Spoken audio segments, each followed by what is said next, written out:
Alrighty, let's get straight into it. First thing, I used to be a juvenile delinquent, yeah.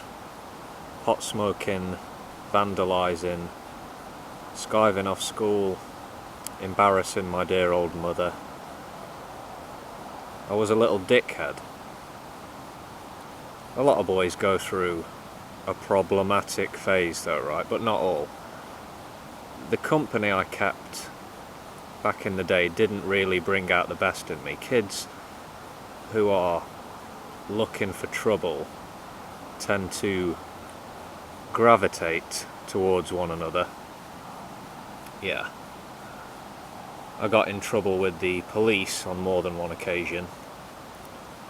I got kicked out of my class, sent to another class, or form as we called them. Yeah, I was a handful. Fortunately, I grew out of it and eventually became the upstanding adult you see before you today. Yeah. Okay, number 2. I once accidentally took part in the girls' race on sports day at my old high school. So we're all lined up for the 200 metres, boys and girls. The girls' race was to proceed first, but I didn't know this at the time. I hear the starter's gun, bang, and I just start running, head down. I can hear feet stamping to the left of me and to the right of me. But I'm not looking up. I cross the finish line. I'm guessing I finished maybe 6th out of 9 runners. There were supposed to be 8. Yeah. Then I hear rapturous laughter all around. I take it all in, and the full horror of what's just happened dawns on me. People ripped the piss out of me for days and weeks on end. It was funny. At the moment when it dawned on me though, I just wanted a hole in the ground to swallow me up. Yeah. Scarred for life. Number 3. Me and my childhood friend Ben once were almost trampled by angry cows.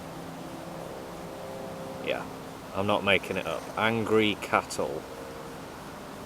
As I recall, we were deliberately provoking them,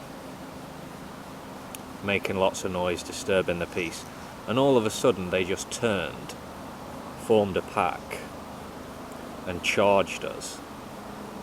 It was scary as fuck at the time, because they charged us into a corner of the field with high barbed wire fence, and it was only at the last moment that we thought to go under the bottom of the wire, the barbed wire, go under it into all the stinging nettles and the thorny undergrowth, which hurt for sure, but was obviously preferable to being trampled by the cows.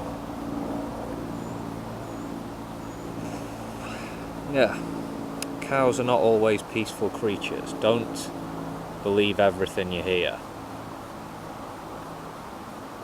Number 4. I have a thing for bossy women. I like assertive, commanding females.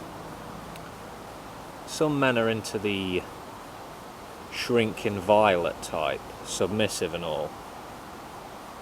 Yeah. And some women like the dominant alpha male type, don't they? Yeah. Sexual attraction, real chemistry, can defy expectations. I've surprised myself on more than one occasion. Yeah. Lustful feelings springing up, taking the reasonable part of my mind off guard, if you know what I mean. Right, where are we up to? Number 5, I think. Number 5.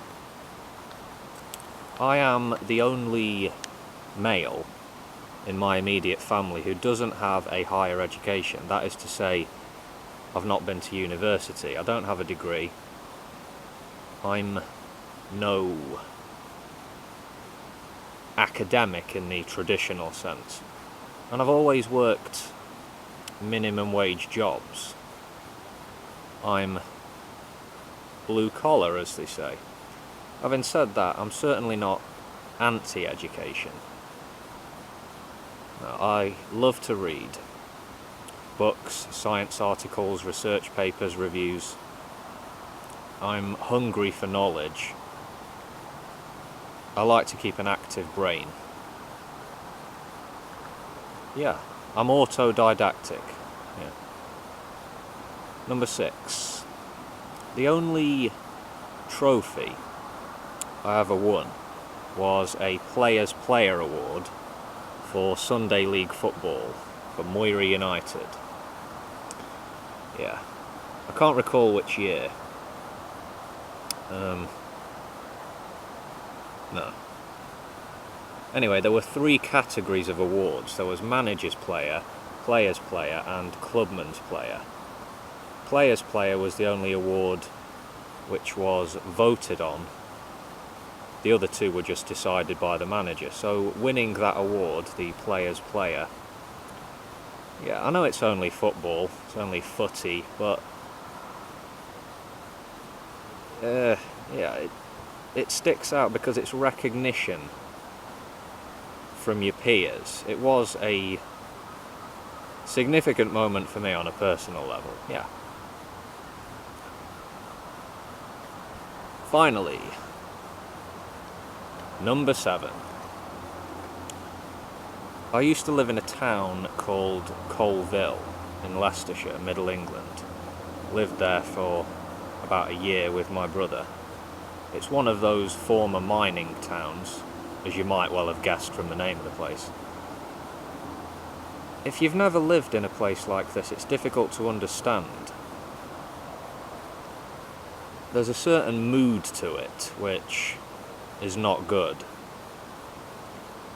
I think some author featured it in a book called Crap Towns, and I can understand why. It has a bleakness to it. I heard some folks call it Doleville while I lived there, which is because of the high number of job seekers allowance claimants who live there. I'm not having a dig at the people of Colville here. There are plenty of decent folks who live there. Yeah, but my overall experience was a bad one. Yeah. I got threatened by some guy on the Agar Nook part. The Agar Nook estate, it is, which is one particularly unpleasant part of town. This guy said he was going to poke my eyes out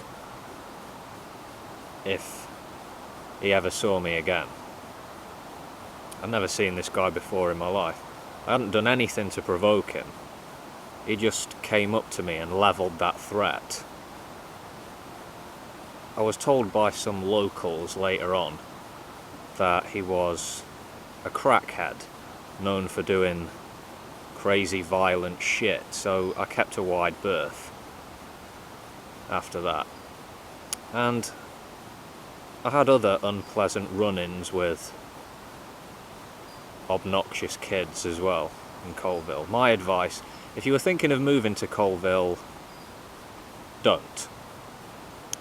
England has better to offer. For instance, Burton-on-Trent, which is not far away from Colville. Yeah, good old Burton-on-Trent, town of my birth. good town. Anyway, yeah, that'll do. I'll see you next time, folks. Have a lovely day wherever you are. All the best.